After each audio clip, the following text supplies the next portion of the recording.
बात करेंगे दिसंबर 2019 के केमिकल साइंस के CSIR नेट के पेपर के क्वांटम केमिस्ट्री के क्वेश्चन की।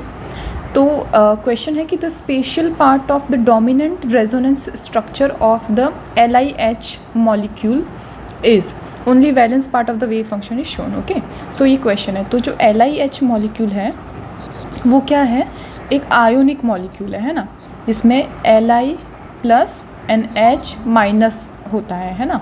ये एक आयोनिक मॉलिक्यूल है, lithium hydride. Okay, reducing agent होता है ये। तो हमें पता है कि एक Li जो है वो पॉजिटिव एंड H जो है हाइड्रोजन वो नेगेटिव फॉर्म में होता है, हाइड्राइड की फॉर्म में होता है यहाँ पे। तो जो इनके बीच में जो आयोनिक बॉन्ड है जिसमें 2 इलेक्ट्रॉन होंगे उस बॉन्ड को बनाने में, वो दोनों इलेक्ट्रॉन किस पे लाई कर रहे होंगे, H पे, है ना। जो इसका डोमिनेंट रेजोनेंस स्ट्रक्चर होगा, यहाँ पे पूछा है ना डोमिनेंट रेजोनेंस स्ट्रक्चर, तो उसमें जो दोनों इलेक्ट्रॉन होंगे वो H पे होंगे, क्योंकि H पे क्या है, नेगेटिव है। तो इसलिए जो दोनों इलेक्ट्रॉन होंगे वो H के ऑर्बिटल में होंगे, ना कि लिथियम के, H के ऑर्बिटल में होंगे। तो जो दोनों का ही इलेक्ट्रॉन का जो डोमिनेंट रेजोनेंस स्ट्रक्चर में जो दोनों ही इलेक्ट्रॉन का पार्ट जो आना चाहिए वो हाइड्रोजन की ओर से ज़्यादा आएगा, है ना कि लिथियम की तरफ से। तो हाइड्रोजन यहाँ पे डोमिनेट करेगा, हाइड्रोजन के पास वो दोनों इलेक्ट्रॉन होंगे। तो अब इन चारों ऑप्शन में देखते हैं कि हाइड्रोजन दोनों इलेक्ट्रॉन हाइड्रोजन के ऑर्बिटल में कहाँ पे शो किए हुए हैं। तो यहाँ पे बताया गया है कि दोनों इलेक्ट्रॉन लिथियम के ऑर्बिटल पर लाई कर रहे हैं। तो ये तो गलत हो गया हमारा केस, क्योंकि हम तो क्या बोल रहे हैं कि हाइड्रोजन के पास होना चाहिए। और जो दूसरा और तीसरा जो केस है उसमें बताया गया है कि लिथियम और हाइड्रोजन दोनों पे ही ये है, और ये 2 स्टेट दिखाई गई है जिसमें ये बताया गया है कि एक इलेक्ट्रॉन हाइड्रोजन के पास हो सकता है या और दूसरा इलेक्ट्रॉन लिथियम के पास, या वाइस वर्सा, ऐसा हो सकता है। लेकिन ये भी केस हमारे क्या हो जाएंगे, गलत हो जाएंगे। जो 4th केस है, यहाँ पे एक S है, 1s_r1 1s_r2, यही एक द ओनली केस है जहाँ पे ये हम देख पा रहे हैं कि जो दोनों ही इलेक्ट्रॉन हैं वो हाइड्रोजन के 1s में लाई कर रहे हैं। तो हमारा कौन सा ऑप्शन सही हो जाएगा, 4th ऑप्शन सही हो जाएगा कि जो दोनों इलेक्ट्रॉन हैं वो यहाँ पे कहाँ पे लाई कर रहे होंगे, हाइड्रोजन के 1s ऑर्बिटल में लाई कर रहे होंगे। तो हमारा 4th ऑप्शन जो है वो सही हो जाएगा। आई होप आप इस तरीके से टैकल करना सीख पा रहे होंगे इन क्वेश्चंस को। ओके, अब हम मूव करते हैं नेक्स्ट क्वेश्चन की तरफ। तो नेक्स्ट क्वेश्चन है कि the function which is not an eigen function of the indicated operator is. तो इनमें से कौन सा फंक्शन है जो कि ऑपरेटर जो इनके करस्पॉन्डिंग ऑपरेटर दिए हुए हैं उसका आइगन फंक्शन नहीं है। तो हम जानते हैं कि आइगन फंक्शन क्या होते हैं, कि अगर एक ऑपरेटर जो है वो किसी फंक्शन पे अगर ऑपरेट हो रहा है तो हमें वही ऑपरेटर फिर से मिल जाता है विद अ कांस्टेंट वैल्यू, जिसको हम आइगन वैल्यू कहते हैं।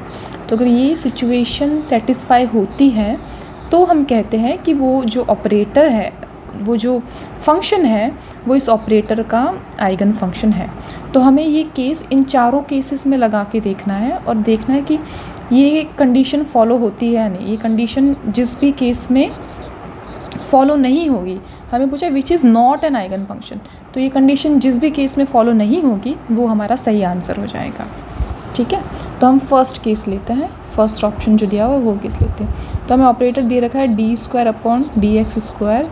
x², ये हमारा a है। तो इसको अप्लाई करवाते हैं जो फंक्शन दिया हुआ है e⁻ x²/2। अब हम इसको सॉल्व करना है और हमें देखना है कि क्या हमें फिर से यही फंक्शन मिलता है विद अ कांस्टेंट वैल्यू और नॉट। अगर मिल जाता है तो ये आइगन फंक्शन है, अगर नहीं मिलता है तो हमारा यही आंसर सही हो जाएगा कि आइगन फंक्शन नहीं है। तो इसको सेपरेट करते हैं, तो d²/dx² एक्ट होगा e⁻ x²/2 minus x² e⁻ x²/2।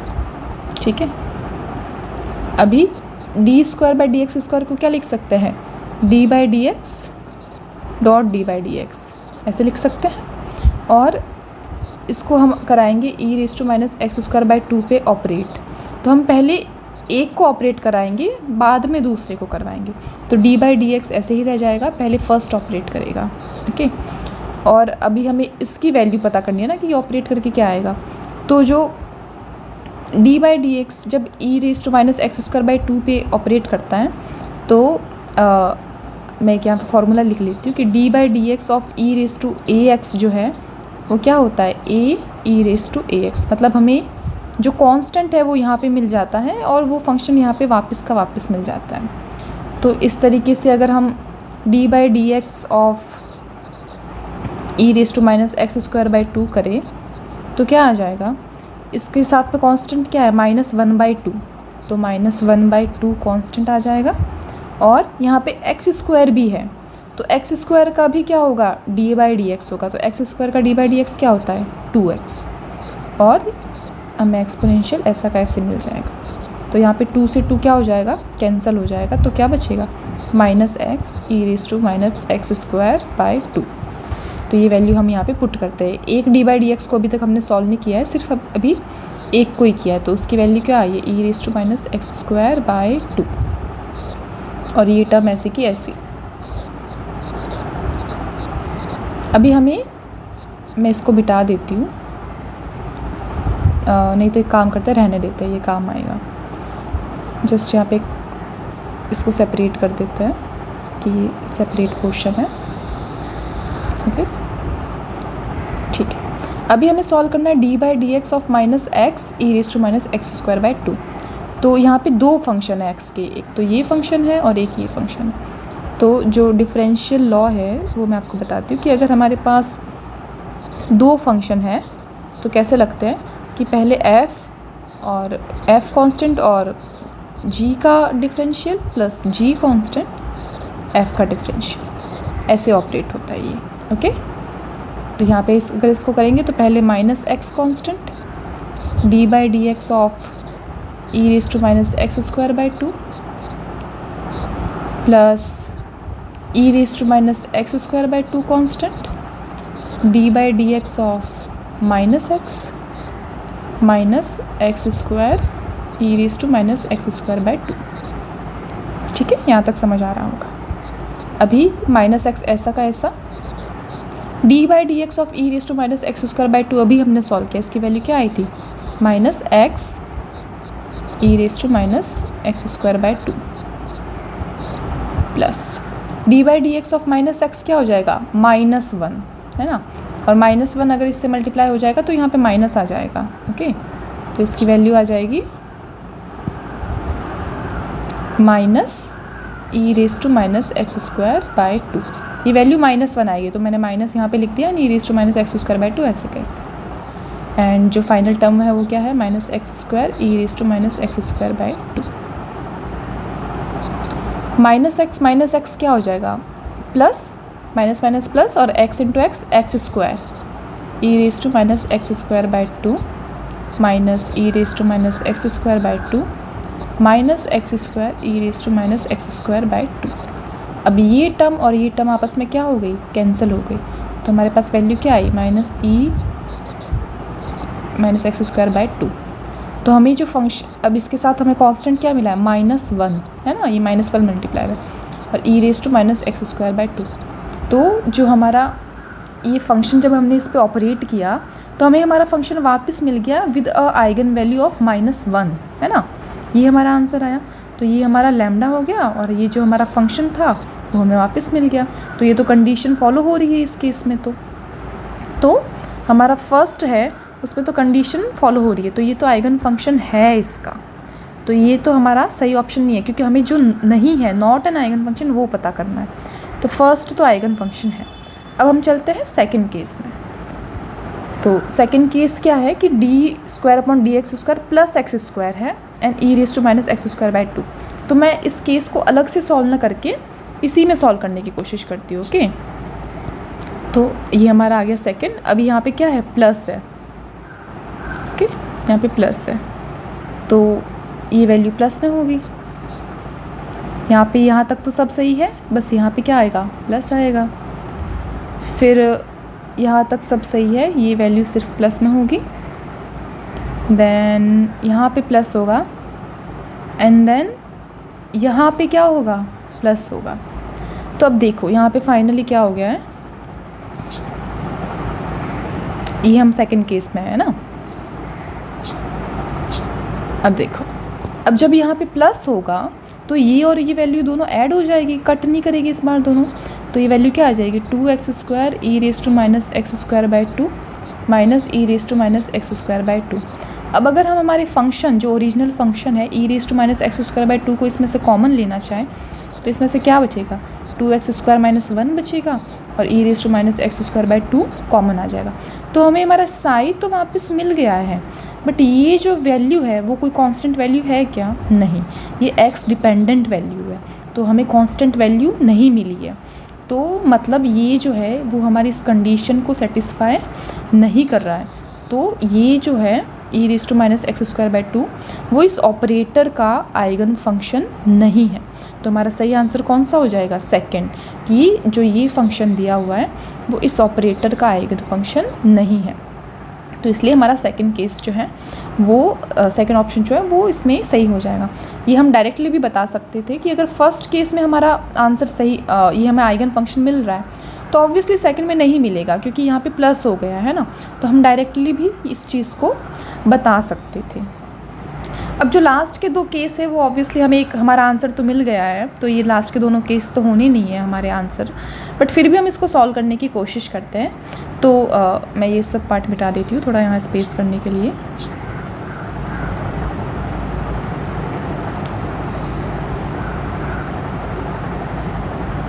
Okay, तो थर्ड केस लेते हैं हम। थर्ड केस में क्या दिया हुआ है कि d²/dx² of cos of πx/4 निकालना है। ठीक है, तो इसको क्या लिख सकते हैं d/dx of cos of πx/4। अब d/dx को ऐसे ही रखते हैं और कॉस का जो डिफरेंशियल होता है वो क्या होता है माइनस साइन πx/4 आ जाएगा, इनटू मल्टीप्लाई में एक फैक्टर आ जाएगा जो x के साथ होता है वो मल्टीप्लाई में आ जाता है, तो π/4 जो है वो मल्टीप्लाई में हमें एक फैक्टर और मिल जाएगा। अब π/4 जो है उसको हम कांस्टेंट है तो डिफरेंशियल के बाहर ले सकते हैं, तो π/4 बाहर आ जाएगा और अंदर क्या रहेगा माइनस भी बाहर ले लेते हैं d/dx of sine of πx/4। अब साइन x का जो डिफरेंशियल है वो क्या होता है, साइन x का डिफरेंशियल जो होता है वो होता है कॉस, तो माइनस π/4 ऐसा का ऐसा इनटू साइन का हो जाएगा डिफरेंशियल कॉस πx/4, और साइन πx/4 है तो π/4 जो है वो फिर से एक फैक्टर की तरह मल्टीप्लाई में वापस आ जाएगा। ठीक है, तो इसका आंसर क्या आ जाएगा minus pi into pi square divide by 4 का square, 4 into 4 16 cos πx/4।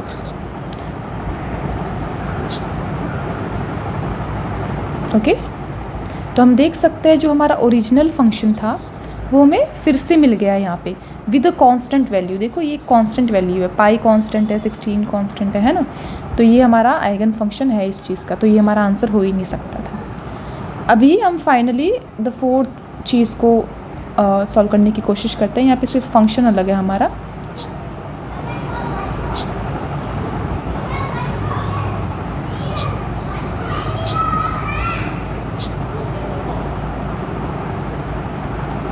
Fourth case में हमारा फंक्शन क्या है e⁴ आयोटा x, तो डी स्क्वायर को डी डी एक्स लिख सकते हैं और यहाँ पे आ जाएगा 4 आयोटा x। और मैंने अभी बताया था कि पहले d/dx को ऐसे रखते हैं, इसको ऑपरेट करवाते हैं, तो मैंने अभी आपको एक इक्वेशन बताई कि अगर e⁴ax है तो उसका डिफरेंशियल होता है ae⁴ax, तो इसके साथ कांस्टेंट क्या है 4 आयोटा, तो 4 आयोटा यहाँ मल्टीप्लाई में आ जाएगा e⁴ आयोटा x। अभी 4 आयोटा कांस्टेंट है तो इसको बाहर ले लेते हैं और d/dx क्या हो जाएगा e⁴ आयोटा x। अब फिर से इसका डिफरेंशियल करेंगे तो फिर से एक 4 आयोटा मल्टीप्लाई में आ जाएगा, तो यहाँ पे क्या बचेगा e⁴ आयोटा x, तो 4 into 4 16 iota square e⁴ iota x।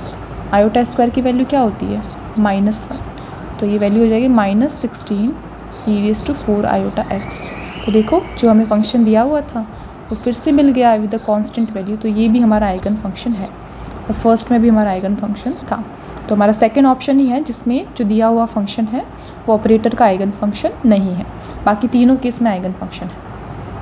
तो मैं आपको एक ट्रिक बताती हूँ कि जो भी फंक्शन होते हैं, जो भी e raise to A x के फंक्शन होते हैं या e raise to minus a x के फंक्शन होते हैं, वो हमेशा डी बाई डी एक्स के हर ऑपरेटर, भले ये डी बाई डी एक्स हो या D square by D x square हो या D cube by D x square हो, कोई भी पावर आ जाए, हमेशा इनके आइगन फंक्शन ये होते ही हैं, क्योंकि इनका डिफरेंशियल में ये पार्ट हमेशा रहता ही है, सिर्फ कांस्टेंट आगे आता है। तो इसीलिए ये हमेशा ही इनके आइगन फंक्शन होते ही है। तो अगर आपको ई रेस टू ए एक्स करके कोई फंक्शन दिया हुआ है और यहाँ पे डिफरेंशियल ऑपरेटर दिया हुआ है, तो आपको आंख बंद करके इसको तो आइगन फंक्शन में कंसीडर करना ही है, ये तो इसका आइगन फंक्शन होगा ही।